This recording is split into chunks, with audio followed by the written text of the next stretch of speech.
பக்தி. பக்தியை செலுத்துவது எப்படி? பல வழிகளில் பலர் வழிகாட்டியிருப்பார்கள். அதில் எது சுலபமான வழி? அன்போடு செலுத்துவது பக்தி. நமது முழு நம்பிக்கையை வைப்பது பக்தி. அப்படிப்பட்ட பக்திதான் நம்மை நாம் போக வேண்டிய இடத்திற்கு இட்டுச் செல்லும்.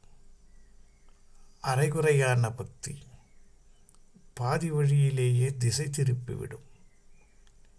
இப்படித்தான் போக வேண்டும் என்று சொன்னால் அதை நாம் வேறு விதமாக மாற்றுகின்ற பொழுது நம்மை திசை மாற்றி இழுத்துச் செல்லும்.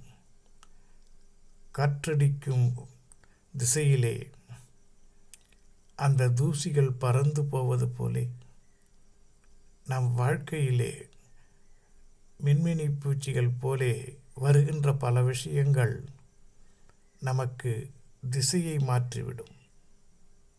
ஆகவே நம்பிக்கை என்பது ஒரு பொருள் மீது இருக்க வேண்டும், ஓர் இடத்தில் இருக்க வேண்டும். அப்படி இருந்தால் நாம் ஈஸியாக கரை சேர்ந்து விடலாம். எல்லாம் இன்பமயம், எப்பொழுதும் இன்பமயம்.